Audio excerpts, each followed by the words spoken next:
Hello everybody and welcome back to Mining Modern. I'm Corbin Hostler and this week we've got a spicy one. Now somehow in 2+ years of doing Mining Modern, I don't think I've ever played this deck, Black-White Tokens. It's so simple. It's been a part of Modern since the beginning. It's a part of Old Extended. It's been around forever and yet somehow I've never played it. I've played Black-White decks, usually they're Smallpox or Liliana decks or things like that, Super Friends even, lots of variations of these two colors, but never actually this deck, which is crazy because it's an awesome deck. But this week we're doing it, and you know what? We have some spice for it. That's one of the reasons, I guess, that I wanted to play it, and maybe one of the reasons I haven't in the past is that I'm mining Modern. I'm not just trying to run down the list of the 20 tier 1 to 2 decks that everyone knows about or whatever, and I don't even know where Black-White Tokens falls on that list, but I want to show the new developments in the format, the fringe decks, the fact that Modern is really just a brewer's paradise and a playground for new ideas and all this great stuff. And that brings me to History of Benalia. Now, there's probably supposed to be some sort of art on this piece. You can't see it on my computer right now. But History of Benalia, Dominaria Mythic. This card is awesome. It's been really good in Standard, both in the Black-White Knights deck in Standard, which is great. And by the way, Knights are definitely coming to Mining Modern at some point in the future. I believe I've done Soldiers. I have not done Knights before, but you know what? We're getting more and more of them. It's going to be fun one day because Knight Exemplar is a Magic card. But back to this week. We've got History of Benalia here. First 2 turns of the saga, because it comes into play on turn 3. You immediately get Chapter 1. Next turn you get Chapter 2. Then you get Chapter 3. You create a 2/2 white Knight token with Vigilance. So we basically cut Spectral Procession from the deck. And it kind of makes sense. These make bigger tokens. It makes more power, actually, although it is on the ground. But it also gives you this Anthem effect at the end, right? Where your Knights get +2/+1 till end of turn. So it's a nice piece of spice, but that's not all. We also have Legion's Landing. Now this card is so good in so many matchups here. Not only does the Vampire have lifelink, which matters in a lot of aggressive matchups, it's a 1-drop token maker that has value later in the game. Doom Traveler is something that maybe you would have seen in some of these lists in the past. Similar sort of idea, except this can flip into a land when you attack with 3 creatures, which is incredibly easy to do in the deck. It helps you grind out long games, it helps you make blockers, it helps you rebuild after board wipes, etc. It's got a lot going for it, and you know what? Sometimes it just flips into a land and ramps you to your 4-drop, which is pretty sweet. You can go turn 1 Legion's Landing, turn 2 Raise the Alarm, turn 3 attack, transform Legion's Landing, and then play a Sorin or a Gideon. So the removal suite of the deck, and this is the best part of Black-White Tokens, is it's kind of a control deck, right? It's got a lot of removal and a lot of discard effects, sort of, and it kind of wants to keep you off balance and then makes all your 1-for-1 removal cards bad because you're just going wide with tokens. So we've got Path to Exiles and Fatal Pushes here at the 1-drop spot, along with Inquisition, Kozilek's, and Thoughtseizes, and Collective Brutalities to tear apart people's hands. So we're going to control their board, we're going to tear apart their hand, and we're going to go wide with tokens and take them out. And that's why we've got Raise the Alarm here, Lingering Souls, of course, lots of value discarding to Collective Brutality, History of Benalia's, Gideon, Ally of Zendikar, and Sorin, Solemn Visitor. All of these cards make tokens, which get pumped by Intangible Virtue, which gives them +1/+1 and Vigilance. Sorin gives them +1/0 and Lifelink, which is really good since Bitterblossom, another one of our token-making cards, 1 point banned in Modern even, who was so good back in Standard and Extended days. But it does kind of it's a drain on your life a little bit. But Sorin helps you get that back, as does the couple Shambling Vents here, the lifelinking creature land, and Vault of the Archangel, which is a cool one that gives your creatures Death Touch and Lifelink till end of turn, helps them trade up. Besides that, it's a Black-White mana base, a lot going for it. So that's Black-White Tokens. I'm excited to play Benalia tokens here. Onto the sideboard, kind of what you expect. We've got some Stony Silences, some Rest in Pieces, Surgical for the graveyard as well, Thoughtseize when you need to tear apart people's hands. Then we've got some other ones, right? We have Wrath of God and Damnation here, and I split it up so that they can't get Meddling Mage. I think you want this card against humans. Because the thing about tokens is, think about it. If you play History of Benalia, turn 3, you block with it. Turn 4, maybe whatever. But then you play a Wrath, right?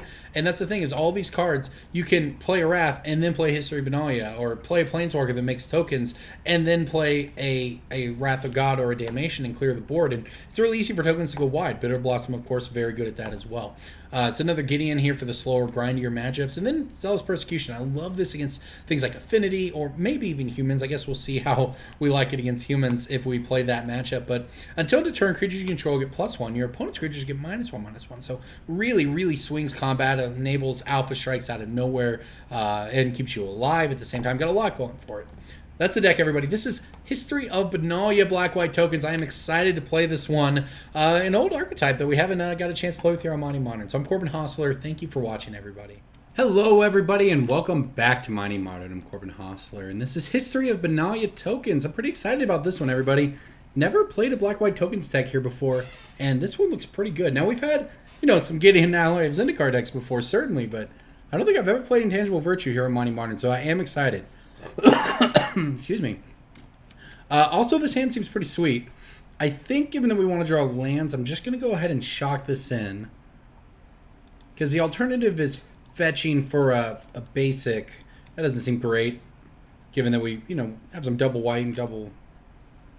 A lot of different costs here. So we're going to start with the Inquisition cost. Let's see what we're up against. Ooh, black-red burn.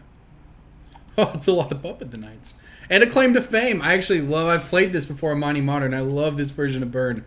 You can bring back a Vexing Devil with claim. It's so good. And give it haste even. It's awesome.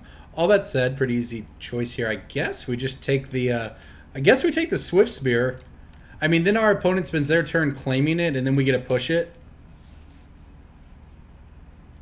Hopefully we'll draw a land on our next turn and make our choices a little easier here. We have not much life gain in our main deck. We have Vault of the Archangel, which can give our creatures lifelink and Death Touch, which is pretty good. But getting rid of the Swift Spear I think is a good start, but our opponent's got a lot of burn over there. I mean, they have 12 points of direct damage to our face. Alright. Start the game at a virtual 6 here, right?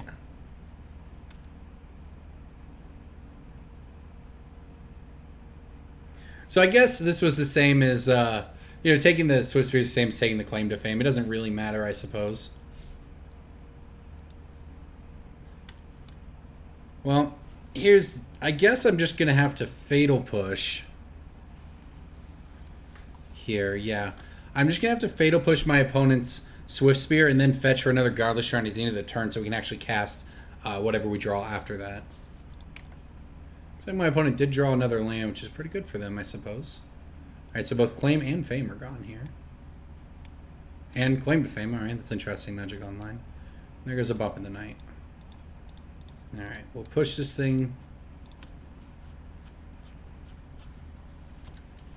And this puts us down to 14 here. Could be worse. 13 after we fetch. Certainly not great for us, though. Alright, we need a land here. Hey, that's a nice land, as a matter of fact. Certainly not the best thing ever, but we get to take a little bit of burn away from our opponent here. Play History of Benalia, and then who knows, maybe we can fire this Shambling Vent up one of these days. Couple bumps in the 9 to Lightning Bolt. Guess we'll take the Bolt.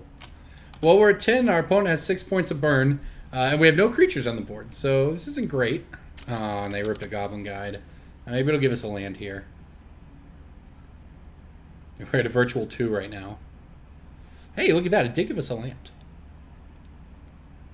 Well, I guess there's nothing to do here but go ahead and play History of Benalia. This gives us a token. And then next turn we can fire up the Shambling Vent to get in there and have these token makers. That's the plan, I guess. If our opponent draws Lightning Bolt, we're pretty dead. If they draw one of like a million things, we're dead, I suppose. But they haven't fired them off at us quite yet, so maybe we're not entirely dead. There's the bump in the night. Puts us down to 2. Are they going to attack? Ooh, they didn't attack. All right, we might get a shot here. Look at that. They have no cards in hand. All right, we might have done it.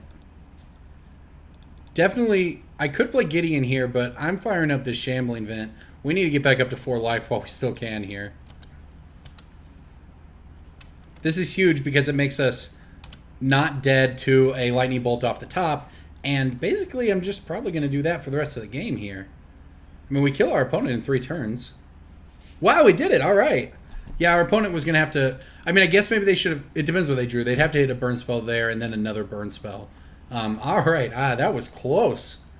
Good news is we get over here to the sideboard. We've got a couple core Firewalkers. Well, I mean, that's basically it, I guess.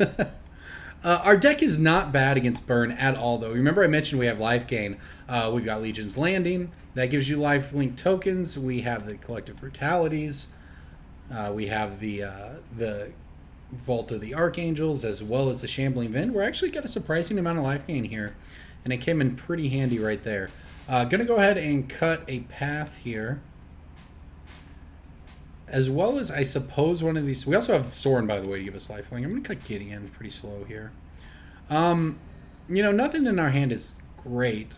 Or in our deck. We certainly have some... especially against this Claim to Fame version where they can just Vexing Devil, you take 4, and then they bring it back. Oh, no. Look at this. This hand is so good, but it has no white mana. This hand is unbeatable with white mana. It's got him slowly in Field of Ruins. We have to mulligan, though.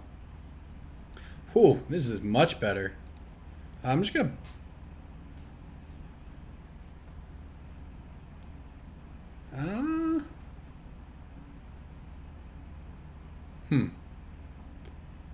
I guess I'm just going to bottom it. It seems like basically a neutral draw. I mean, it's certainly good, but a lot of other draws are pretty similar.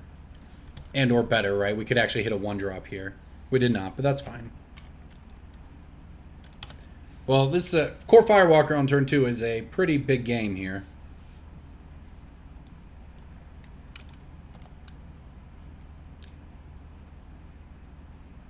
Well, we get to see what they give us with Goblin Guide here. We decide it's a Legion's Landing. Well, I would like to draw that, unfortunately, but don't have the choice. All right, so we'll take 2. We'll go down to 14 here. But then we get to fetch a basic Plains and play Core Firewalker, and that's a pretty good one. Oh, look at that. We don't even have to fetch. I love it. All right, let's run out Core Firewalker. This is very difficult for our opponents to beat. Basically, as long as we don't ever block with it, we can't lose it. They could play Fatal Pushes for what it's worth. I'm not sure how many people play Core Firewalker these days. I love it, though. I love this card. Yeah, they're just going to bolt us. Yeah. Like I said, I've said it before. I like to play high-impact sideboard cards, and Core Firewalker is about as good as it gets against Burn. Now, I guess it's slightly worse against this black-red version, because they could just be playing... you know, a bunch of Bump in the Nights we don't gain life off of. But also, you know, they could have actually bluffed an attack there. I probably wouldn't have blocked. I might have, but Skullcrack means that damage can't be prevented this turn. Or it just says players can't gain life. If spells says damage can't be prevented, then it actually turns off protection in the sense that if your creature's already blocking, they will deal damage. So I don't remember. I'm pretty sure Skullcrack gets it, as would a Tarkus command, I think. But regardless, that's not what they did. And now we get to just play Lingering Souls.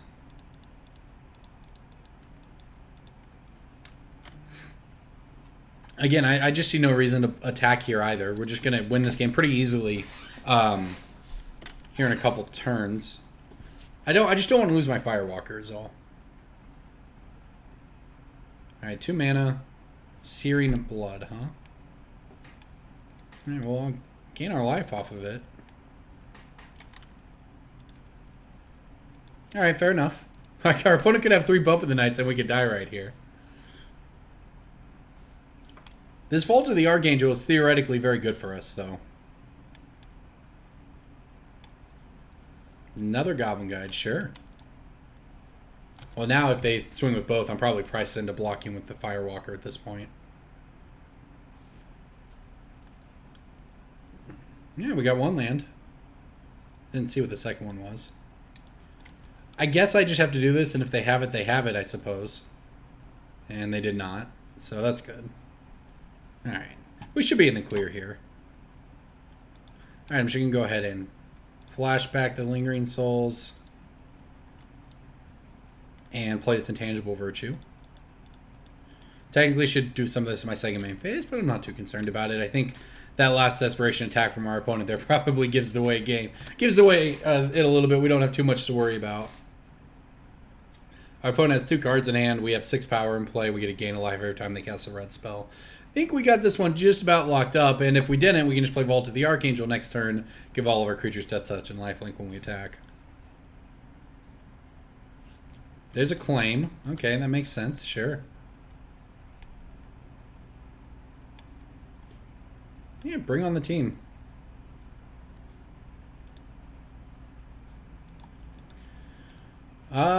Most I can see them doing us here is 8, so I don't see a reason to block with the other one because I want to give it lifelink on my next turn.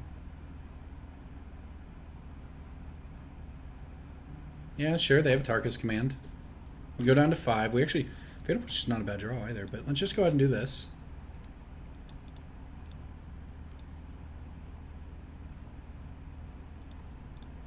Well, is this better? This might not even be better. Well, the problem at 5 is they have 1 card in hand we're at 5, huh? I guess I could go to 7 by just attacking with a spirit. I think that's what I'm going to do.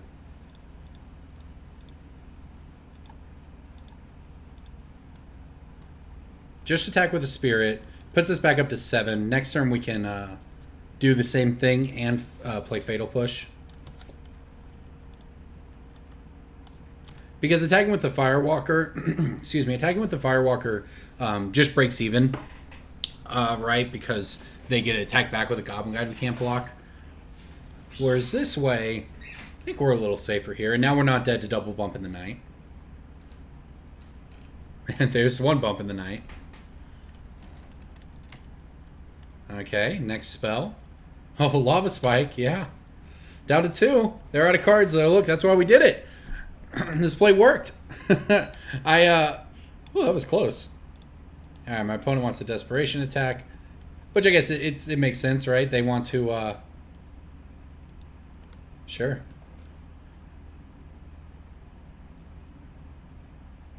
Well, now we're definitely just attacking with a Core Firewalker. Man, how good has Vault of the Archangel been here? All that matters, in my opinion, in this is that we don't ever go to 3 or below where we can die. The problem for our opponent is that they're also kind of incentivized to play out their land drops. They drew Claim to Fame? Oh no! That's so good! Because now they can fame it. They'd actually have a kill if it weren't for this Fatal Push in our hand. That's cute. I love it. Oh, no, they won it. We'd only go to 1. That's funny, though. All right. Swamp. Fatal Push this thing, and that should be game here. Another Core Firewalker off the top? Sure. All right, we did it. Ooh, that was actually scary. See, I'm telling you, Claim to Fame is a real card. That is a scary version of Burn right there, but we got there. History of Benalia tokens getting it done. Woo, what a match. All right, everybody, I'm Corbin Hostler. This is Mining Modern. Thank you for watching. Remember, if you like the videos, give me your deck suggestions for one, either in the comments or on Twitter at chostler88. And if nothing else, yeah, like and subscribe. Thanks for watching, everyone. Hey, everybody, welcome back to Mining Modern. I'm Corbin Hostler. This hand right here is interesting. This hand is really good if it has 1 land. You could even miss land for a turn or 2 and get there with this hand, but on the play, it's not worth it, but man, that's tempting. All right, this is a little better. 3rd land, yes, please. Ran out this Shambling Vent here first. I really like black-white tokens, and I know I've said I haven't played on here before. I don't know why it's taking me so long. This deck's actually really cool, and it's, you know, I don't know how good it is or how powerful it is sort of in the larger sense of Modern, but I do know that it is a surprisingly sound deck, right? It covers a lot of angles. It has enough life gain throughout the deck. It can handle some of the aggro decks. It's got enough removal that combo decks, sort of like this Bird's Paradise deck here, are theoretically something we can handle in an okay way. It's also got Lingering Souls to grind out matchups. You know, it's and discard to take apart people's hands. It's got a lot going for it. You know, it certainly has some weaknesses, of course. You know, it plays a lot of tokens, right? Board wipes are decent against it sometimes. You do play sort of do-nothing cards like Intangible Virtue, but overall, it kind of checks a lot of the boxes you want in a Modern deck. And I think the issue is that some of its cards are just, oh no, are just abstractly not powerful enough. Sort of like Raise the Alarm, for instance. I'm terrified of what our opponent's going to do right here. Do I path this stupid Cobra? Yeah, I think I have to when my opponent goes to fetch. I've played some Lotus Cobra. I know how insane that card is. I do not want to give my opponent a 3-drop here. Well, this sounds like a matchup we'll be boarding in the board wipes. Well, we can play Lingering Souls next turn. If we hit a land, we can then play Intangible Virtue plus Raise the Alarm. Problem for us is our opponent is having a field day over there with their own mana.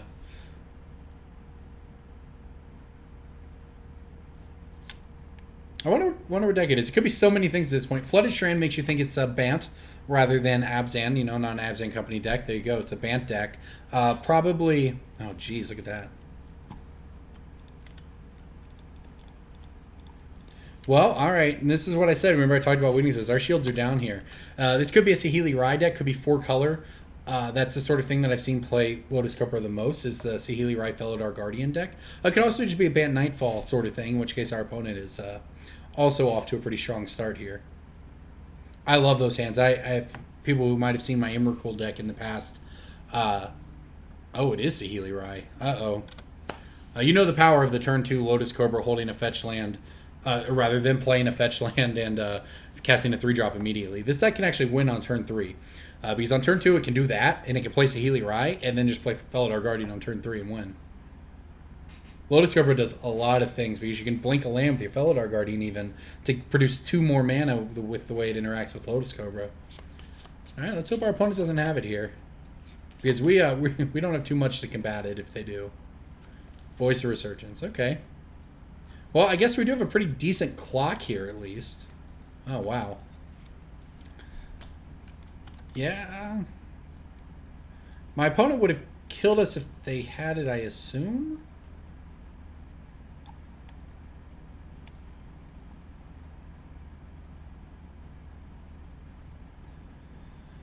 It's possible I'm making a mistake here. Maybe I should have just played Intangible Virtue and killed Saheeli Rai. I wanted to be mana efficient, though. We'll see if I get punished for that. I think they could have killed us, though, if they had Felidar Guardian, because they could have played the Felidar Guardian and then blinked a land and played Saheeli Rai and killed us. So, and we'll see what they find with Oath Anissa here. I mean, that's why I made the plays, because if they'd had it, they could have just won. And they didn't do that, so... Alright, so they can get a creature, land, or planeswalker with Oath of Nissa. And it was a Reflector Mage. Well, a Reflector Mage, pretty good Magic card in general. Not insane in this circumstance. I would sure love to hit a land off the top of our deck so we can play Intangible Virtue, knock out Saheeli Rai, hit our opponent. You know, in fact, maybe I should have... I maybe should have sent one of my tokens at them, given that we're going to have to... It might have been a little... Might have missed a point of damage there, given what we're going to have to send at Saheeli Rai this turn anyway. But yeah, land off the top for us is so good. Well, I say that. I'm thinking, hey, we get a surprise blocker against the Voice of Resurgence and whatever, right? But that wouldn't be such a great idea with Voice of Resurgence in play, so maybe we'll just play Intangible Virtue and flashback Lingering Souls. See what our opponent's up to, though. They have 3 cards in hand, and we know about one of them being a Reflector Mage, which is not a very good play for them here. Alright, they're going to scry with Saheeli. And they kept it on top, huh? Alright, here comes Reflector Mage. I wonder if my opponent thinks they're going to chump block and keep Saheeli at 1 and then blink it with Felidar Guardian and win. Unfortunately for them, that's not going to work out the way they want it to.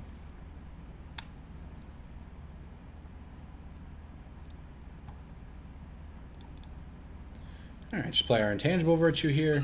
This means we can send the team at Saheeli Rai and knock it out.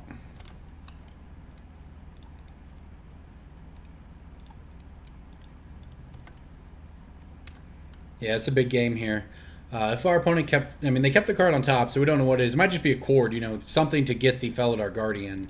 A lot of things it could be, but all that said, we are now looking pretty good because we have 10 power in play. Yeah, could have just been Felidar Guardian, could have been cord. It could be a lot of different things, and to be fair, playing Felidar Guardian Blinking Oath of Nissa is actually pretty powerful in its own right here. I'm happy to take 3 damage. Our next turn's pretty good as well. We get to play Intangible Virtue and crack in for quite a bit.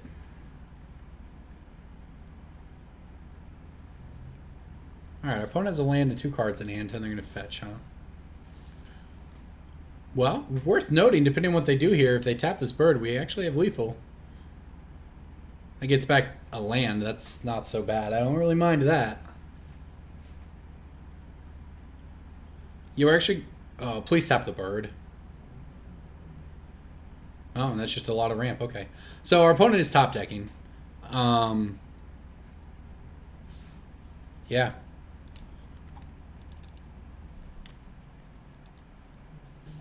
Our opponent's top decking, and they actually would have been dead if they didn't have this Bird's Paradise to chump with.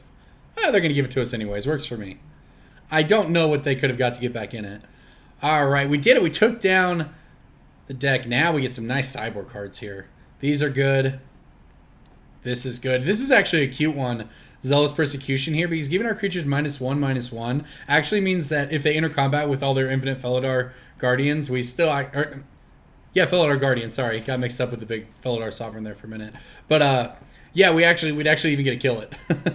Or rather, not die to them. All right, what don't we want here? History of Benalia seems pretty slow in the matchup. Raise the Alarm seems like the worst card. Legion's Landing doesn't seem great. We probably want the rest of this all. We probably don't need all these.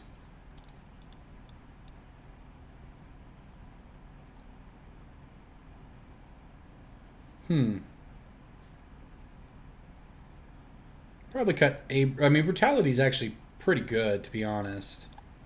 So maybe I don't want to cut Brutality. I'll get rid of one, I guess, on the draw. Maybe it's good at killing them and duressing them. But it's not exactly a duress that's the issue. It's actually just an instant or sorcery, which means it's just Cord if they play Cord. Or, you know, whatever else they have. We're overloading on Hand Disruption here, but I think I'm fine with that. Hand Disruption and Board Wipes seem like pretty much where we want to be here. I'm going to cut the other Legion's Landing. We're going for a much slower, and this is what I like about black-white tokens.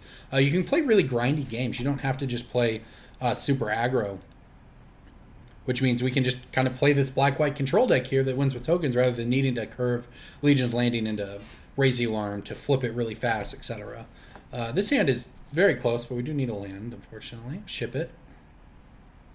Well, this one's got a Wrath of God. I'm in. Hopefully we find a land on top here. My opponent's on a hard mole over there as well, down to 5. I like our hand a lot. We get a... Sure. Why not? Do all the damage to ourselves. Oath of Nissa, huh? That's what they're leading off on. Fair enough. This should be good for us. We should get to just tear apart their hand with these 2 discard spells. Have Fatal Push for whatever they play after that. Like this Birds of Paradise, for instance. We are going to deal ourselves quite a bit of damage here, but I think that's okay. Let's see what they're up to. Spell Pierce, huh? Spell Pierce, Saheeli Rai, Birds of Paradise. They have no blue mana. I guess I take the birds, and then... Wait, this is anything for Planeswalkers only, right? Yeah. So I take the bird... Well, the problem is we can answer the birds, but it is restrictive on our black mana, which makes it a little less appealing. I think I just take the Saheeli Rai. Because I just don't care about the birds if they don't have anything to do with it. You know, I can Fatal Push the birds when they play it, if I want.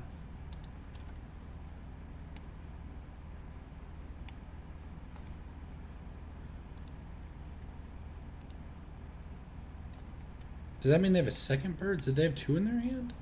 Did I miss something there?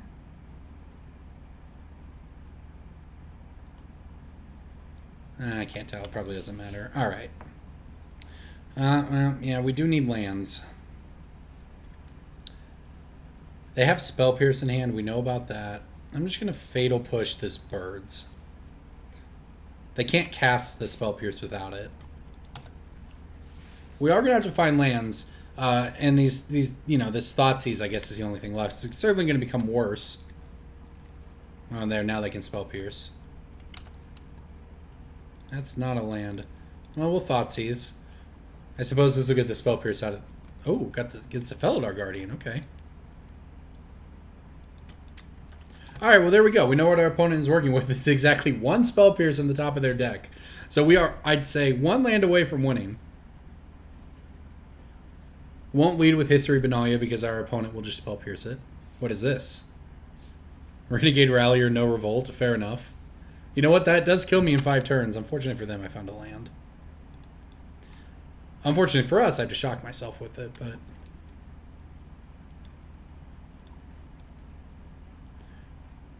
I guess I could also Revolt kill this thing now, but I'm not going to. I'm just going to use the opportunity I have to play History of Benalia.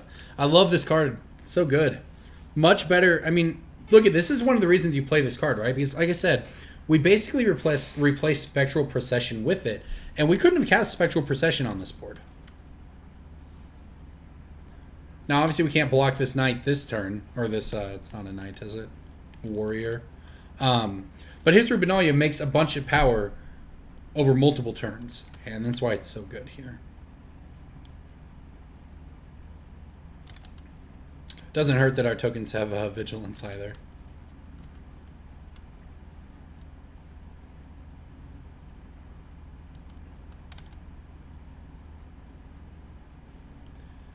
All right, I'm going to go ahead and play the... we seem to have a window here, so I'm going to go ahead and play Lingering Souls. If we get Spell Pierce, that is fine with me. It means next turn we can flashback Lingering Souls. Yep, that's fine.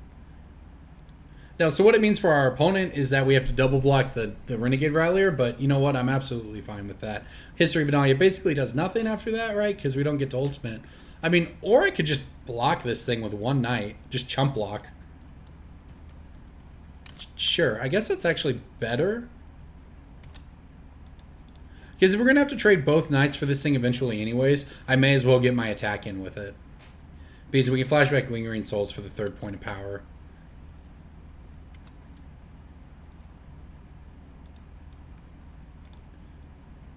I like that we now also have the Wrath up. Not that we need it, but we do have that option. Yeah, I think this is better. We get in for 4 this way. We still get to trade with this knight with 2 things.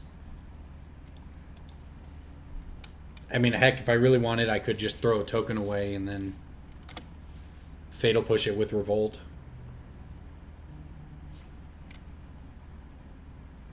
Alright, let's see what they hit with this Oath of Nissa here. It feels difficult for us to lose with Path to Exile and Fatal Pushing. Well, I guess at this point we can only use one of them. Alright, they got a Renegade Rallier. Well, that's actually pretty good. They can get back a Birds of Paradise if they wanted, or an Oath of Nissa.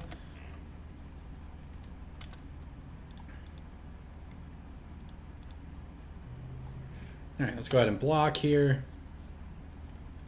I think I'm fine with this. I think I'm fine just throwing away all my tokens, given that we have the Wrath of God in hand. We'll let them play out onto the board a little bit.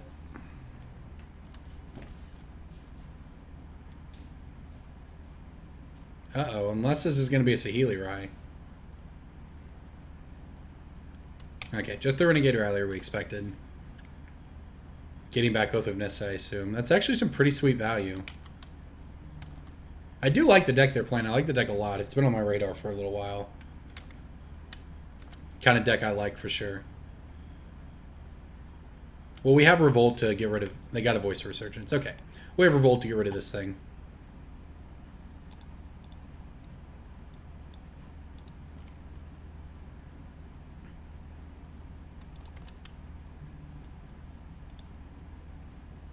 Well, we actually don't have much to do here. There's not even a race we're winning for what it's worth.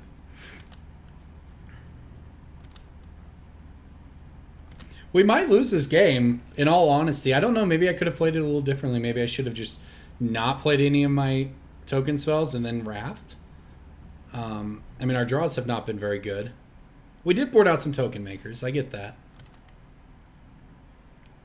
I attacked there, I was willing to trade the 1. These next turn probably should end up blocking it and giving it Death Touch and Lifelink, and then Wrathing. That's my thought here.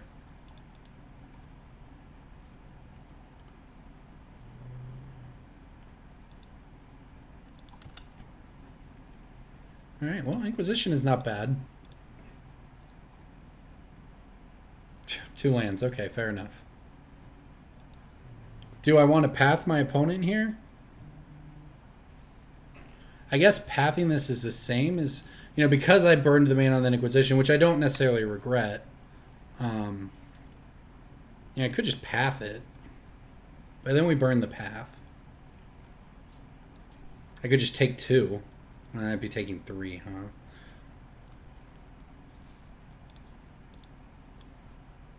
I'm going to path it. I don't know. Maybe I should have just stuck to my plan. It's pretty tempting not to cast that card when they're tapped down on mana and have 2 cards in hand, though. Problem is I can't really attack right now. Though I can't really block either, so we may as well attack. Don't really plan on blocking the Noble Hierarch and throwing away my token, but at the very least we can vault it. I guess if all goes wrong, we can vault to the Archangel to gain a life back when we attack again. Alright, we know our opponent has 2 lands, 2 Windswept Heaths, so if they just play some creatures here... Oh, no, not that one, though. Oh, never mind. We did it. Finally got there.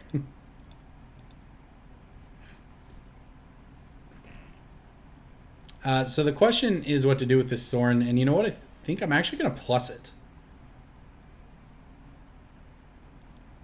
This gets us in, knocks it down to 6.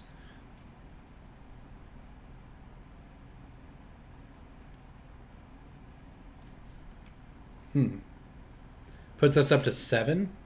I don't think they can get rid of Sorin that way, although they do knock Sorin down to 2. Now I'm just going to make a token, I think. This is not easy. I like plussing it because then we can eventually Wrath and still have Sorin around. I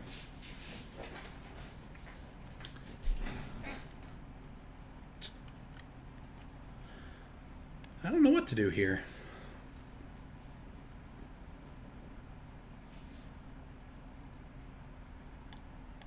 I like plussing, and I mean minusing's good, but minusing, I guess if we minus, we then put it and the Spirit in front of the Voice of Resurgence and trade, and then we can wrath the board and still have a Sorin. That's such a defensive posture when we're making flyers, though. But the question is, do we want to... Basically, I guess the question is, do we think we're going to try to race them to death here? I mean, I could also just make the 2/2 flyer and then chump block with the Spirit, or just let Sorin go even and kill our opponent. That doesn't kill our opponent for 3 turns, though. So I think what we have to do is try to make this Wrath of God good, which I think means making a token here. Well, you know what? We can just keep the token back on, one of the tokens back on defense and vault to the Archangel it next turn. I also don't hate the idea of gaining some life. I'm sorry, this is really hard here.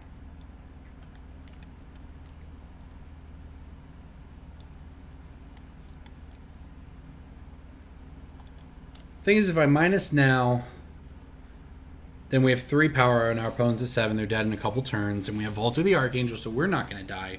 Our Sorin does, however, bite the dust. Or I can plus Sorin.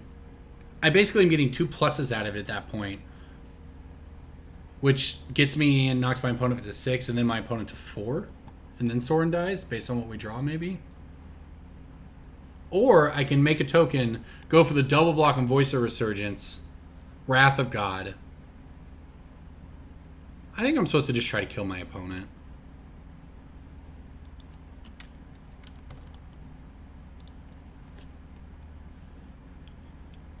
This is a very difficult line here. Between whether or not we want to be the control deck and grind them out, but I think maybe I'm just supposed to try to kill my opponent, because this also means that we have a ton of draws on our turn that can give us a token to, you know, another token to finish it off.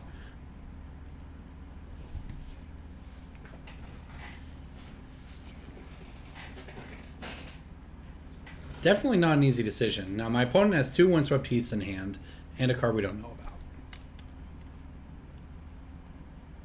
Oh no, why are they... Oh, they're going to path our token. Well, okay. That works for me. I guess, anyways. Well, now we know they have 2 nothings in hand. Sorin dies. And look at that. We drew Lingering Souls. Very good at the game.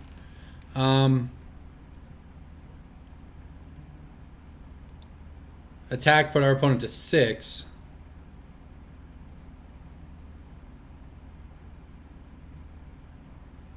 I mean, I think we just make all the tokens and we kill him. Problem is we still don't even kill him next turn. We only have 5 damage next turn. I still think that's the play, though.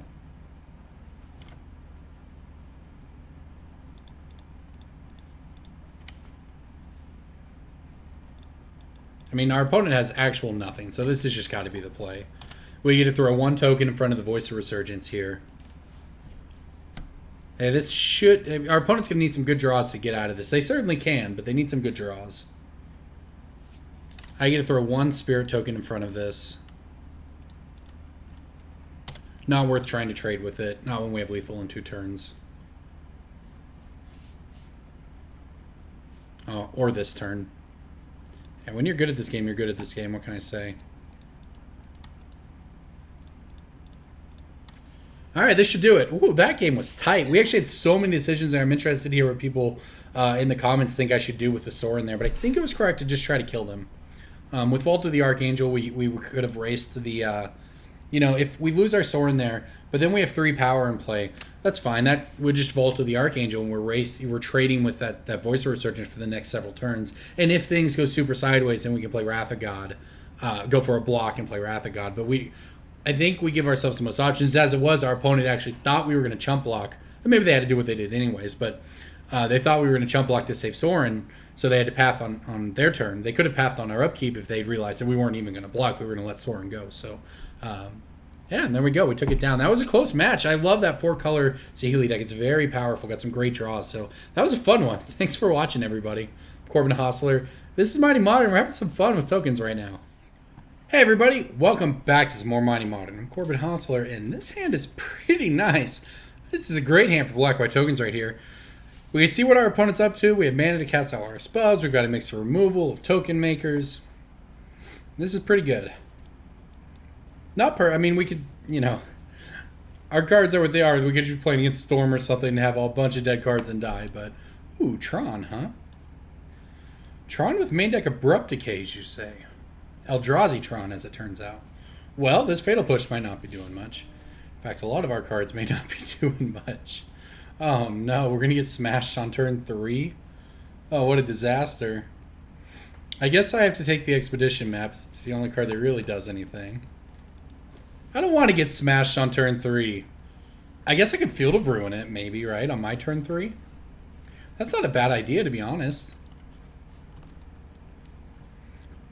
The bad news is, right now, we do actual nothing. Yeah, remember when I said our hand could certainly lose? It was a great hand, but not against Eldrazi Tron. I guess I should have played the Courtyard. I don't think it'll matter that much, but I guess I should have.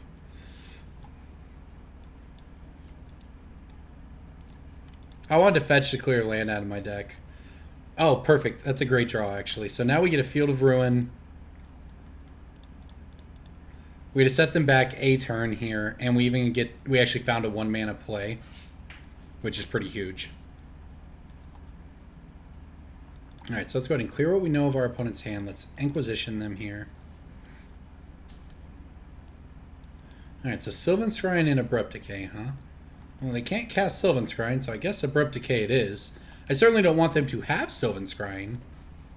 But they have to find a green source for that to do anything. Well, they can't do Abrupt Decay. I'm taking Sylvan Scrying. Alright, fair enough.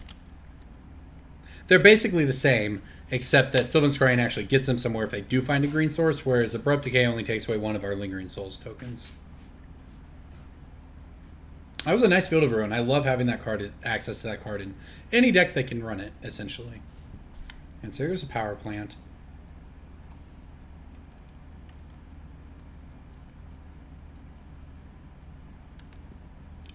Well, I don't know if we're ever going to get any use out of this Fatal Push, but I guess the path will... I mean, we can discard the Fatal Push to the path. Oh, we discarded Lingering Souls, too, for the value, I suppose. Alright, so the good news is we don't get smashed here if they don't have an Eldrazi Temple. Oh, yeah, we do. It's 1, 2, 3, 4, 5. But that's fine. I have to get on the board, so... Smash away. Oh, they don't have it. All right. That's a big game for us right there. And Bitterblossom is as well. I'm going to play Bitterblossom and Flashback Lingering Souls. Just wanted to put as much power as we possibly can on the board right now. Taking a hit from Smasher doesn't really matter, right? Endbringer is actually the real problem. Because Endbringer will ping our tokens down forever. Smasher's not a big deal. We just take 5, then we path it. And they hit mana for Smasher, but not Endbringer, so that's absolutely okay with me. Now, things definitely a little different if they do hit mana for Endbringer next turn. It's not often you say no big deal to Reality Smasher, but that Field of Ruin might have saved us here. Another Bitterblossom I don't think we want in this circumstance. Not bad, but I don't think we want it. Alright, play Lingering Souls. Attack for 4.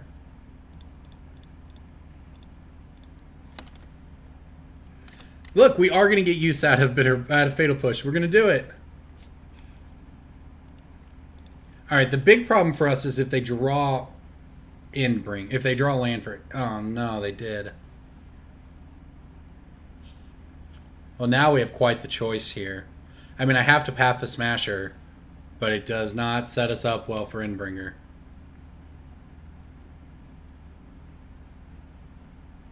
Oh, they're going to smash again. Oh, wow, that's good for us. I can understand them not wanting to try to race this.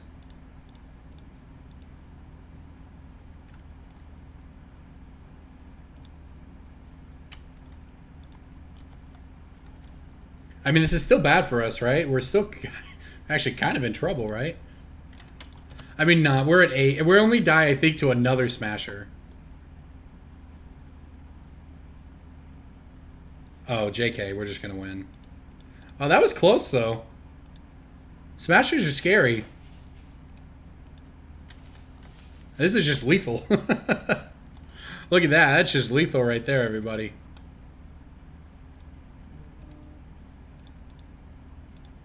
Make sure I get them all here.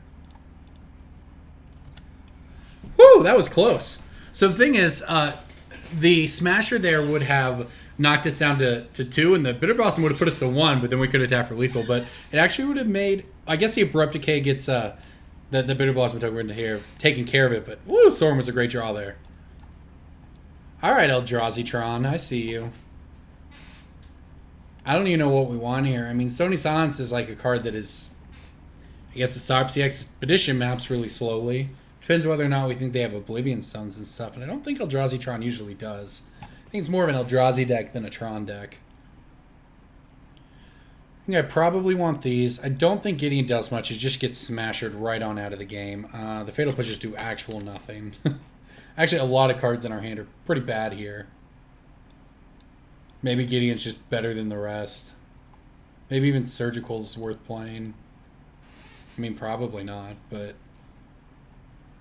I don't think Persecution's where we want to be. This is so slow on the draw. And so bad against Reality Smashers. Brutality just does nothing. Stony Silence does something slowly. Surgical does some... I mean, I guess Stony Silence is better here. They might have something for us, a Fatal Push. I don't know.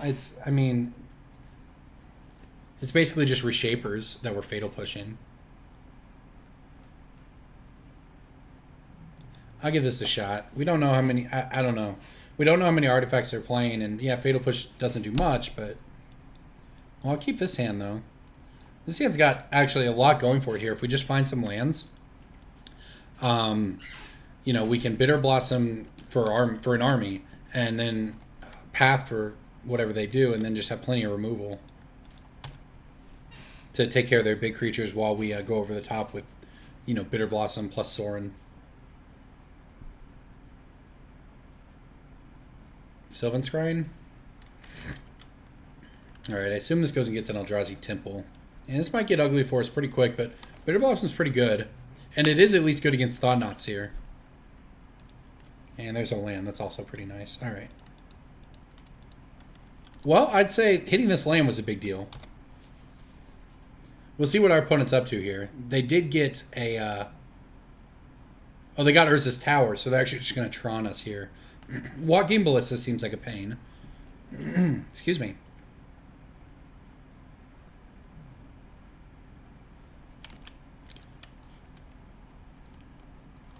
Well, they did nothing, though? That's not ideal for them. And now we actually get to get our... His Intangible Virtue makes us so much better against Endbringer, obviously, but also makes us a heck of a lot better against Walking Ballista. Legion's Landing, huh? Not bad. So I could keep up path here. I'm not going to. If we get smashed for one turn, we get smashed for one turn. I'd rather be mana efficient on our end. I mean, heck, if we hit land, we can just race the Smasher. We had a lifelink token in play. A 2/2 Vigilance lifelink token, as a matter of fact. Alright, so let's see. If it's Karn or something, though, that's bad. Ugin would be the worst. So it's obviously Ugin. Well, that'll be the game. Not going to beat that. Beat a lot of things, but can't beat Ugin. I hate Tron.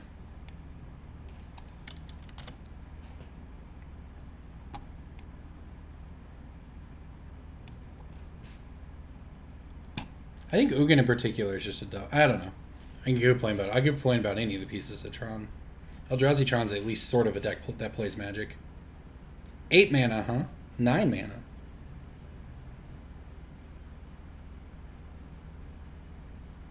Okay, so 9 mana for a Sylvan Scrying, sure.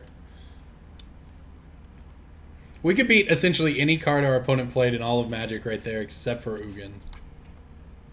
Alright, here goes one of our lands. Hate Ugin is just impossible to beat, too. Like, nothing you do beforehand matters.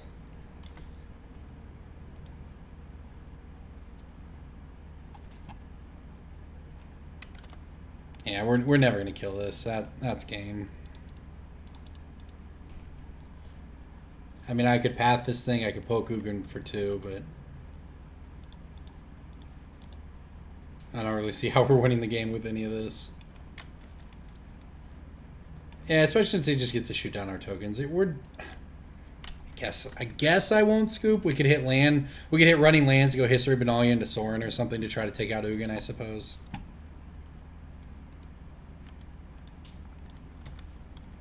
Assuming our opponent is on pure air over there.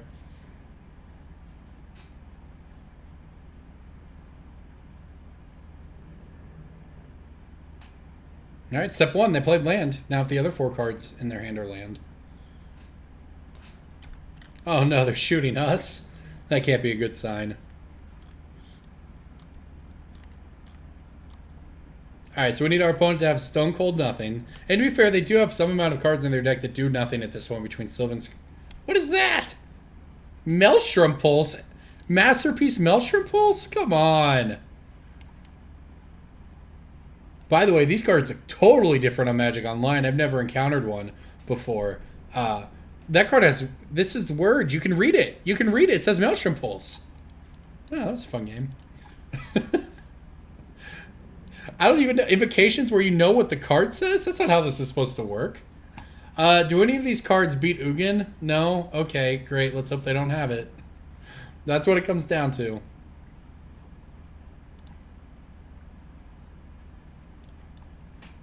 I can't mulligan this hand. This hand is too good to mulligan. We'll never beat an Ugin, but this hand's too good to mulligan. We have a turn 1 play that's good. We have a turn 2 play that's great. We have a turn 4 play that's really good with the mana to play it. And our opponent mulligan, so that's also a start here. Now, maybe we can just keep him off a Tron.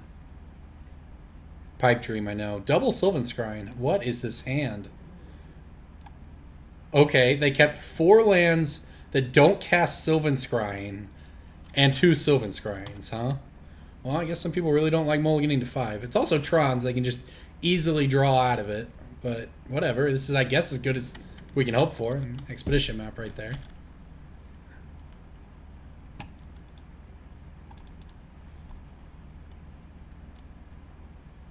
Alright, we'll go get a land out of our deck. Play our Bitterblossom. We do not want to draw any more lands here.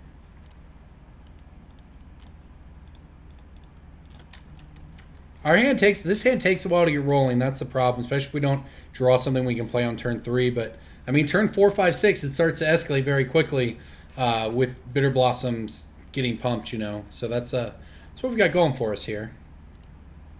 My opponent now has 2 of 3 pieces of Tron, though, but they have no payoff either. I would love to just hit Lingering Souls or something here. Something that makes that Sorin on turn 4 just be an absolute backbreaking play. I guess nothing's a backbreaking play against Ugin, but you know what I mean. Path to Exile was not that. I guess it's not the worst card we could have drawn later, but I guess we just kind of have to accept that we will never beat an Ugin from our opponents. And we just play like they don't have it. Which, to be fair, they probably don't based on, I mean, we know 4 of the 6 cards in their hand now. And they actually got a Forest. Which is, I guess it makes sense. It means they play Sylvan Scrying here, but it essentially was the Expedition map was kind of a do-nothing in this scenario because it got any land, Sylvan Scrying gets any land. It just allows them to cast Sylvan Scrying, but it doesn't really advance their game state here in terms of hitting Tron. It gave them another draw step, and they got an Eldrazi Temple with it. So all of their plays make sense.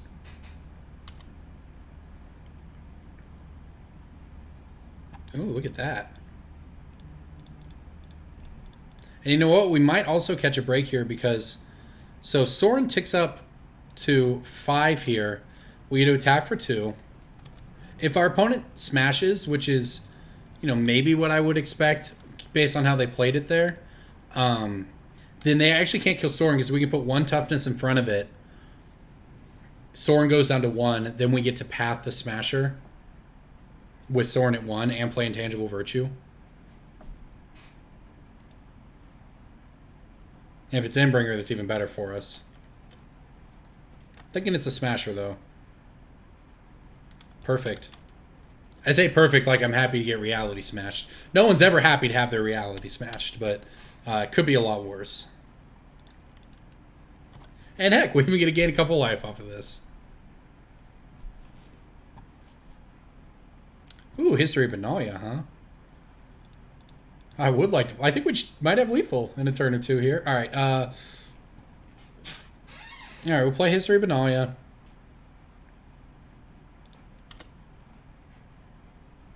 We will path the Smasher in their upkeep.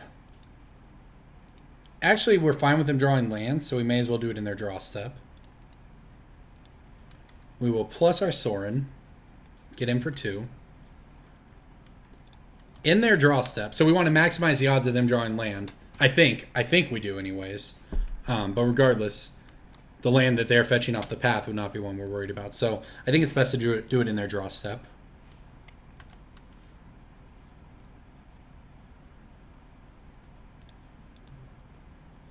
Now, the good news for us here is that even with this land we give them, another Smasher is not even the end of the world for us, but we are ramping them towards an Ugin that we can't beat, though. That's the issue. But like I said, I guess that's just always going to be an issue.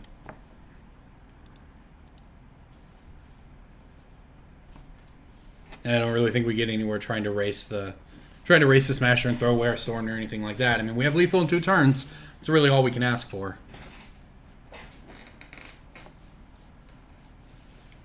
So they have 1, 2, 3, 4, 5, 6 mana now. We know about a Ghost Quarter in hand, and we don't know what the other 3 are. We can't beat... I mean, there's a lot of cards we don't... I mean, we're out of interaction at this point, but we have so much value in play that as long as we don't get our board wiped, I think we're in good shape. And by board wipe, I specifically mean only Ugin. I think we can beat anything but Ugin. Abrupt decay on History of Benalia, sure. Oh, no. Look at that. It's not lethal, but it is a lot.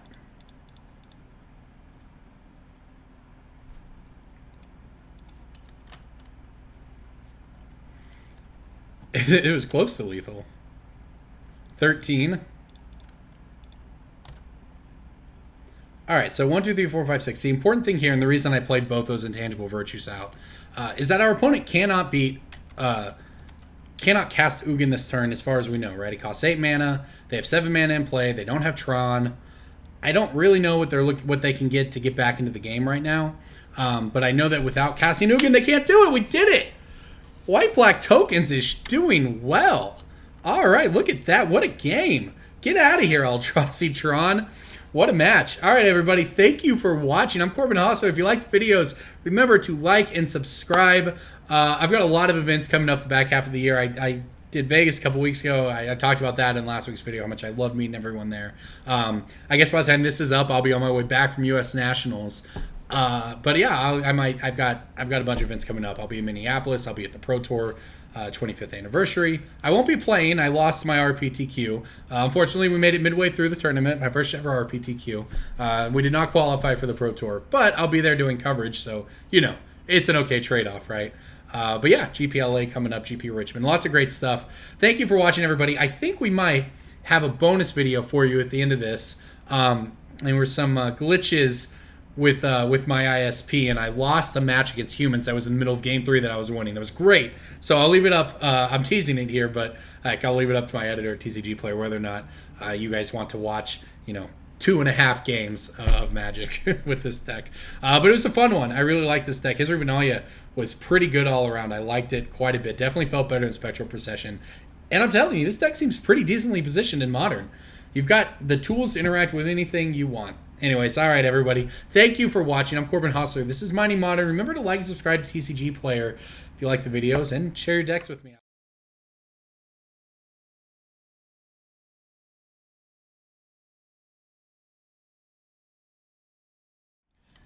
Hello, everybody. Welcome back to Mining Modern. I'm Corbin Hostler, and this is History of Benalia tokens. This, however, is a mulligan. So this deck's really... Oh, no. Oh, is this one any better? I guess we get a scry. So we get 2 shots at it. And if we hit 1 land, we can actually transform the Legion's Landing to then play the History of Benalia's, I believe, right? It does. Yeah, it adds white. Yeah, we'll give this one a shot. All right, look at that. We did it, but not really, because I need to fetch. I'm actually going to take a different line here. So this is interesting. Sorry, I meant to introduce the deck. We're actually playing History of Benalia tokens, black-white tokens. I've never played black-white tokens. It's going to be pretty cool. But what I'm actually going to do here is I'm just going to pass the turn. On my next turn, I'm going to fetch out a basic swamp, and I'm going to play Legion's Landing and Inquisition of Kozilek. And this does make us a turn slower for the History of Benalia, but... on the other hand, if we don't hit a land here, we're not going to do anything at all. So we're going to go ahead and guarantee we draw that land. Kind of an awkward hand, but hey, that's Magic, right? This deck's pretty sweet. History of Benalia, I think, is a good addition. We basically replace Spectral Procession with it, but Legion's Landing is a nice new piece of tech as well. And look at this. Here comes humans. All right, Noble Hierarch. Well, this is a matchup I was thinking about before, so unfortunately we're going to deal ourselves a lot of damage here, but I guess that's life. Legion's Landing will get some of it back, I suppose. All right, let's see what our opponent's working with over there. Oh my gosh, that's a pretty stacked hand. Oh, man. Okay. What do we do here? Well, Meddling Mage has to be the pick, otherwise it just names History of Benalia and we can't do anything. So, man, as you know what, that Thalia is going to be bad too. Humans is a very, very good deck. His hand was so bad against getting Fatal Push, too. Their hand was, but, it is what it is, I guess. We can at least try to draw out of, Meddling Mage, etc. to, draw out of Thalia range, etc. to cast these. But we're certainly not going to be able to cast them through a Meddling Mage, so... I do think that resolving History of Benalia is actually pretty decent against the Humans deck, but, we'll see what happens here. If our opponent didn't hit land, at least they're going to give us a chance by being slow. And they have a choice here. If they take one of the histories, I mean, either way, they can get punished in a lot of different ways here. I might have led with Thalia if I were them, but maybe not. If they take a history, we get to play Raise the Alarm and transform Legion's Landing, which they did. And if we hit language, you get to play History of Benalia anyways. If we hit Fatal Push, that's pretty good as well. That is, man, oh, it is tempting to just play Fatal Push on Noble Hierarch. This only makes, this can't even cast an Ether Vial. All right, well, I'm going to give this a shot. I hope we don't get punished here. Fingers crossed. Fingers crossed. They didn't just slam it. All right, we might have done it. They got a Champion of the Parish. Well, that's certainly good. Attack me, please, so I can attack back. Well, we might have a shot if they miss another land drop here. Oh, well, that's not a very good one for us, unfortunately. All right, if they miss this turn, we got a shot to get on the board here. All right. Well, looks like we might have done it. What a weird game we're playing right now. All right, let's go ahead and play Raising Alarm. Definitely willing to throw away a token to this freebooter to play History of Benalia here. Or Gideon if we hit land. We did not hit land. Inquisition is good, but... All right, let's go ahead and slam. Not often that a Champion of the Parish can't block on turn 4 or whatever we're on here. Oh, and they actually didn't want to take any blocks, so that works for me too. Alright, so we get to play History Benalia. Yeah, give me those Knights. Love it, Knights with Vigilance. So if our opponent misses yet again, well, that's... Yeah, I mean, there you go. It was risky hands for both players. Well, that's not a complete miss. Now they can play Thalia or what have you. Or you know, Thalia's Lieutenant even. It is pretty good for them. It is a risky hand on their part. If we'd had that Fatal Push on turn 1, it would just been we would have rolled through, but this still works out okay for us. If they play Lieutenant, they're going to freeboot away. Okay, that's fine. I see why they're doing what they're doing here. They probably take our Gideon, because if not, we hit land, we play Gideon. It would be great against them. Maybe, I say that. And that is what they do. The freebooters are actually a pretty decent little wall here.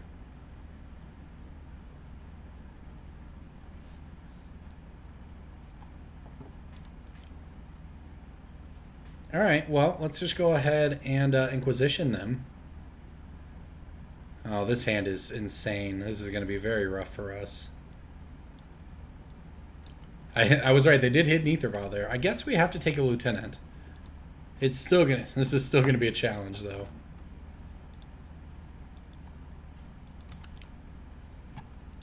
All right, we'll get in there with a Knight. I would assume that my opponent will not block. Okay, so good news, bad news here. Let's see what they're able to do on their turn. They could, if they hit land, we might start to be in trouble. But if they don't, they just have a Thalia's Lieutenant. We might be able to grind through that. Adonto can make us a bunch of tokens. And remember, you know, Thalia's Lieutenant is a nice Lord effect for their team, an Anthem effect. But we have our own. We can draw Intangible Virtue or something like that. Oh, they did hit a land.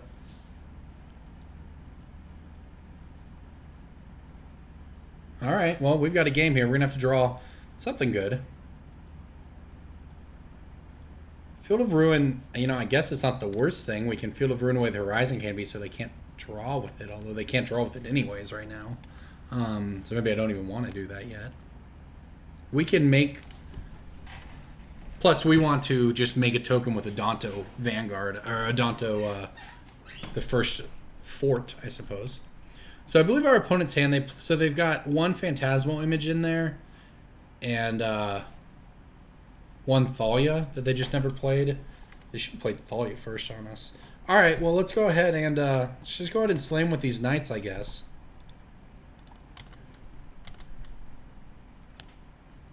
The biggest trouble for us, I would say, will be the flyers here. We can actually just make lifelink vampire tokens for days to block things on the ground until we find something that can get through. Wow, they're just going to take it, huh? Okay. I can understand that. Now, this game's going to be close. It's very much dependent on basically the next 2 draw steps for each player because they don't even have that many... Like, Thalia at this point is not even that good against us, which means they need help in other ways. Now... Just playing this Phantasmal Image on Thalia's Lieutenant, however, is going to be very good against us. They might just run us over with flyers. We have to find a way to go over the top here. It's going to involve, I guess, Lingering Souls, most likely.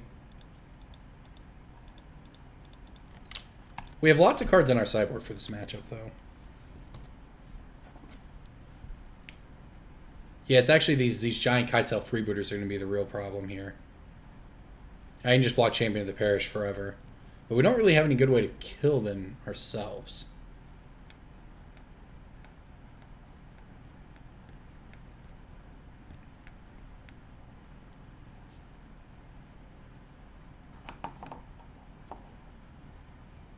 Alright, so they're just coming in with those.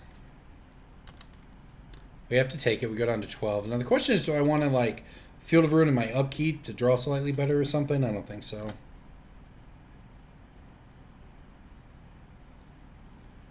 Well, not the worst card. Not really the best either, but... Oh, we got to take that image, yeah. The problem we have here is that we don't have good attacks, and we're just getting beat down in the air, so... We're actually in quite a bit of trouble here, I think. Drew our cards in the wrong order. If we'd hit our extra land a turn earlier, or these discard spells a little earlier. I mean, obviously our human's opponent had infinite gas because they got the benefit of the Hierarch to get out on board early to keep, our second History of Benalia away. But then, weren't able to get punished because we also stumbled. And then after they do find lands, they just have a hand of gas. So Fatal Push to kill Kitesail Freebooter and then replay our own History of Benalia is probably our best line right here, but we don't have very long to do it. They are going to serve with the Champion of the Parish, though. Or are they? Oh, they're going to come in with the full team here. Fair enough. Seems good for me. I guess we can't play around them having drawn another image or Thalia's Lieutenant. So we just have to make blocks anyways. Maybe I can make some blocks here that take that into account. So we'll throw this here. So I guess if I put 3 in front of this, I can get rid of it if I block like this. And over here I need to put 5. So it would look like this.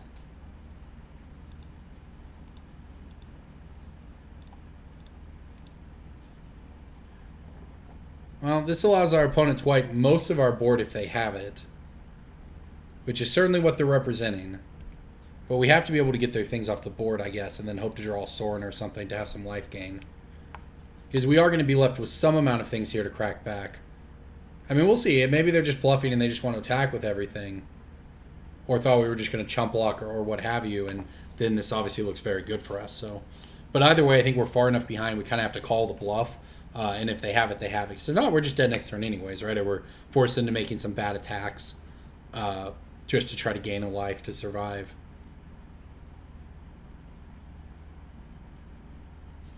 And they obviously have it. They've had a lot this game. It's just a Thalia. They just brought in a Thalia? Okay. Sweet. Their attacks are not quite as good now. So we're still going to take a bunch of damage, right? But we're also going to gain some life here. I mean, we end up at 9. It's not that bad. I mean, we're still really far behind, but if we actually draw Fatal Push now or Path and get rid of the Kitesail Freebooter, well, I guess we can't do that now because of the Thalia.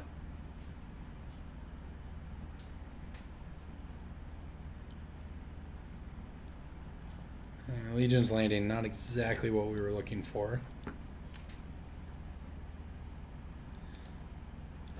And I can't do this and activate a Danto.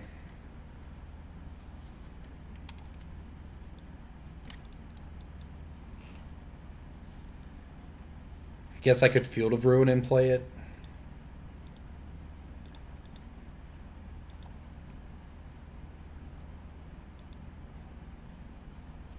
Well, I don't think we're going to get there, but you know what? We did have some outs this game. Actually turned out to be reasonably-ish close. No reason to attack.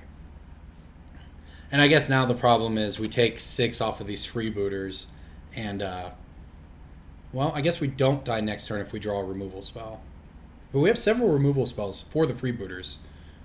After Sideboard, imagine a situation like this, except we get top deck Damnation. They draw a Phantasmal, they drew a Reflector Mage. Well, it's annoying. I mean, you know. This is definitely a close matchup. You know, I guess this is a game where Spectral Procession might have been better than,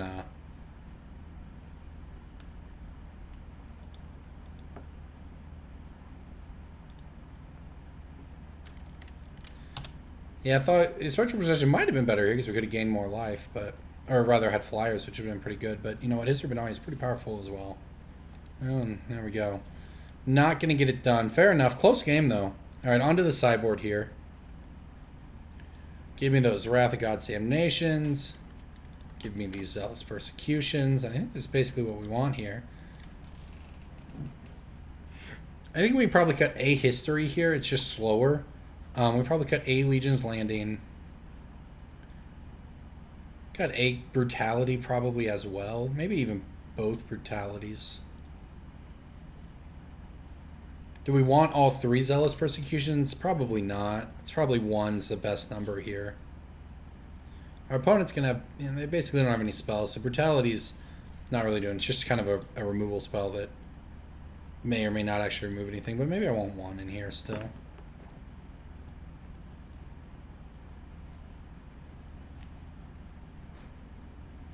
Problem with going wide with the tokens deck is that Humans also goes pretty wide. Yeah, I'm just going to cut the... I'm going to cut it. Our hand had a lot of ways in that game to get there, and we didn't, obviously, but, you know, we had good draws. The Lingering Souls would have been okay, you know, but even something like Intangible Virtue earlier in the game would have been great. Imagine that big attack they made, and they ended up violating in that Thalia. If we'd had an Intangible Virtue there instead of a Godless Shrine on top of our deck, well, our team would have been huge. We would have gained a bunch of life. We could have actually threatened something back on the crackback, you know, so on.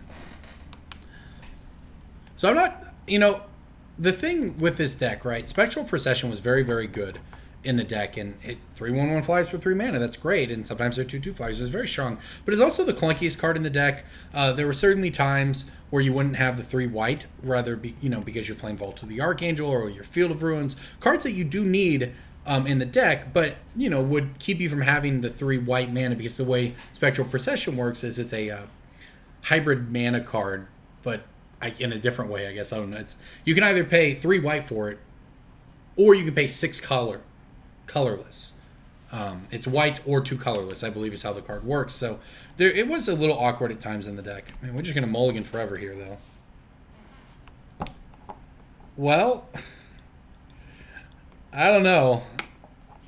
I guess 4 lands is an acceptable number of lands. Vault of the Archangel, by the way, last game would have been a great draw. Death Touch away some of that stuff. Our opponent mulliganed as well. I mean, this is not a very good 6, but Lingering Souls is a good card. I want to be able to cast my cards, so I'm going to keep this. You know, we have to consider possible Thalias and that sort of thing, so. We get a bottom of land. The thing is, if we mulligan to 5, we're going to have to get lucky to win anyways, right? We could easily mulligan to 5 and not have enough lands to play the game. Or end up in a very similar situation where we have 3 lands and 2 cards, and you still have to keep it, right? I think it's hard for our 5 to be better than this.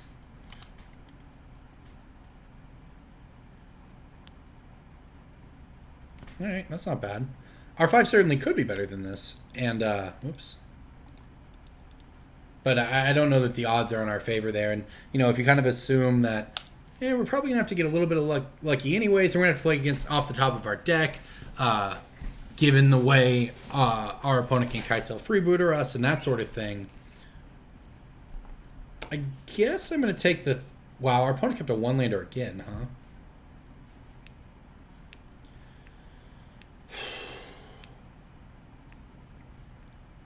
Well... These are all good cards. Anyways, to round out my other thought here, we're going to have to draw good cards off the top of our deck to win no matter what we do, so we may as well keep a hand that can cast anything we draw when it has, you know, reasonable options in it. Lingering Souls goes a long way. Now, what do we want to take here? I'm tempted to take Thalia just so we can actually curve out. We have a lot of non-creature spells in the deck. First Strike is annoying. Thalia's Lieutenant's a scarier late-game card. But they have to hit a land, and the thing is, if they hit a land, they actually don't even have a good turn 2 play if they do hit a land here, unless they just run out of Thalia's Lieutenant for, you know, 0 or whatever.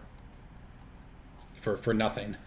So I like just curving out with Lingering Souls, and this punishes them very hard if they miss their land drop, which they did. Now they can gut shot one of our tokens, that's a thing. Legion's Landing, not bad either. Our opponent has kept some risky hands over there. They were able to get there in the first game because we stumbled. This game, though, we have Lingering Souls. That goes a long way. They do have a Manus Rider, but we have this Path to Exile. All right, there's a land for them, but, I mean, what are they really going to do? Are they just going to play Thought? They're basically priced into playing Thalia's Lieutenant unless...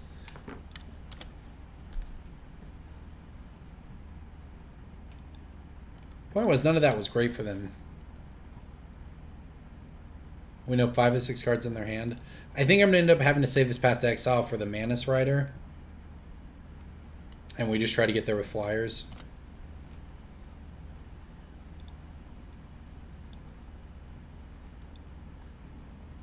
Alright, well, we get to play Legion's Landing here and flash back our Lingering Souls. So we are definitely putting some power onto the board. And this is a situation where drawing Zealous Persecution would be so good.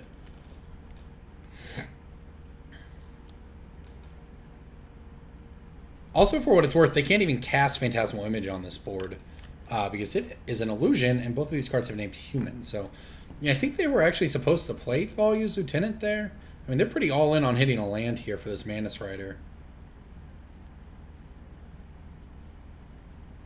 Which they did not. They have a freebooter. Well, that's annoying. Obviously, super annoying that we're tapped out when they have that. I don't really think we could play around. I mean, I don't think when my opponent's missing land drops and we don't know that they have a freebooter in hand, I'm not just supposed to play my cards. So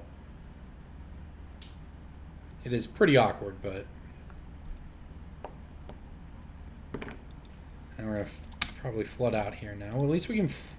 I mean, the thing is, the freebooter, well, it gets to eat a spirit every turn. We do get to replace it with a Legion's Landing token, but... You know what, just making 1/2 flyers is pretty good against our deck if we never draw an Anthem effect. 4 Intangible Virtues and 3 Planeswalkers, all of which pump our team. I'd be happy to just make a Gideon emblem on this board. And my opponent hit their lands. So, alright. This has been a little frustrating. Let's see if we can top deck our way out of it. But we've drawn a couple lands here, and our opponent has kept really greedy keeps and only got a little bit punished.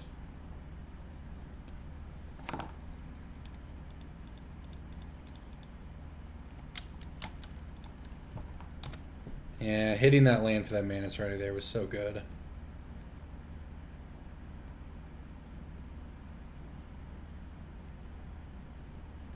Because now they have blocks forever for our tokens. Alright, let's see if we can hit a good card of our own. Hey, not bad.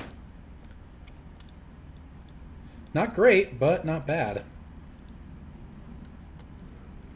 I can't attack here, I don't think, but I can keep trying to go wide and then make basically any, you know, we have 2 turns to draw any effect that pumps our team here.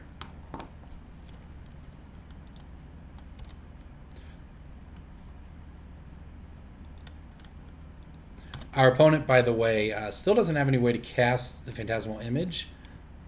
They do have a Thalia's Lieutenant in hand, which is going to be pretty disastrous. We're just hoping to go wide enough to get through with one big swing here.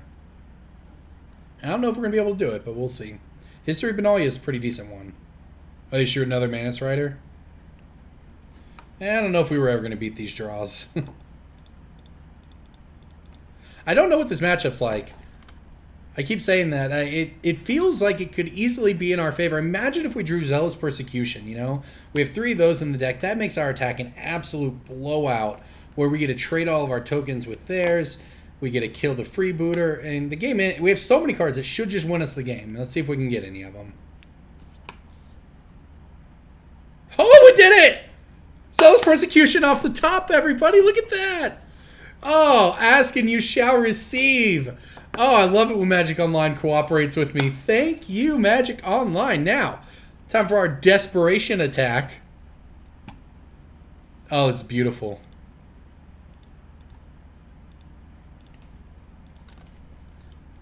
Zealous Persecution is a huge blowout of a Magic card here. In theory, this wipes their board.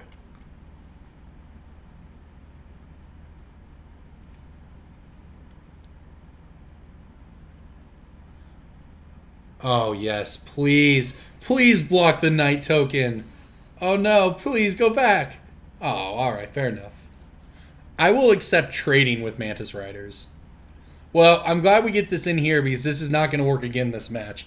This is the blowout you play Zealous Persecution for, but it is not going to work again. Our opponent can actually, and this is what they should do, they should actually gut shot one of these vampires or this spirit token here so that it saves one of their creatures. And honestly, they should probably be gut shotting the spirit to save their freebooter so that we can't then path a Mantis Rider. And that's what they do. Okay. Cost them 2 life. I mean, it costs them 2 life, and we get to clear the Mantis Riders out. I mean, that's still, look at that. That's still just incredibly good for us. Now we get to make another token with a Danto, the first fort. We get a ultimate, or however you want to say it, final chapter of History of Benalia. I think that attack might have got us a Zealous Persecution, a blowout. And the best part of this now, well, I say best part, I mean, it theoretically, yeah, won us this game, but now our opponent is going to live in fear of it in Game 3, that's for sure. It almost makes me want the third one. The problem is, once they know about it, it's much worse. So it's still good, but it is worse. Wonder if maybe I don't want Gideon here. Well, do I want something like this? Gideon's kind of the worst 4-drop here because it just gets eaten up so hard by the flyers out of the human deck. Whereas Sorin at least makes, you know, it sort of does something, right? This, just making a token, a knight token, which is nice, by the way. But on the draw especially, I don't think it's the one we want. Let's just go all in on these Zealous Persecutions. They're very good. That was nuts. That game was awesome. Win or lose, at least we got to live the dream there, right? My deck just refuses to give me playable 7-card hands, though. So that's a little frustrating.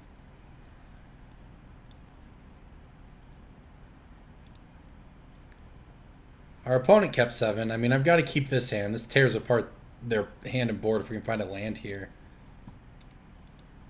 Alright, so we'll bottom that. Alright, so if we run a couple lands off the top along with token spells, this hand could be good. I mean, we actually have the ability to deal with a lot of what they do and tear apart their hand. So if our deck cooperates here, we can get some work done. Alright, step 1. Go ahead and Inquisition them first here. Oh, wow, and they actually have a pretty mediocre hand. Take the Thalia. Oh, wow, this might work out for us. Now, we obviously need to draw token spells we can actually cast to go along with this Intangible Virtue, but our opponent's hand is not very good. And they refuse to run out Thalia's Lieutenant on turn 2, which I totally understand. But it kind of plays into our hands. For instance, I could Thoughtseize something away here, but I'm not going to. I'm just going to be mana efficient and play our Intangible Virtue. Now, our black mana is at a bit of a premium in this game. If we had to land off the top, though, and get to play History of Benalia, that'd be great for us. Alright, so our opponent's got 3 cards we know about and 2 we don't. I would love, love, love to hit another Concealed Courtyard off the top. Be able to Thoughtseize and Fatal Push here. Or we just hit a land and I play History of Benalia. We've got a lot of good draws. I mean, basically any land is good for us, and most of our spells are. Obviously not all of them. I mean, we have, you know, like 5 4-drops and another 2 History of Benalias in here. And all the Lingering Souls. So, I mean, we have a number of bad draws as well, probably 15 to 20-ish bad draws. But more than half our deck, I would say, is a... land is the best, obviously, but even hitting a non-land card here is theoretically something we can play. Raise the Alarm or something. Let's see what my opponent's thinking about. They are a little deep in the tank here.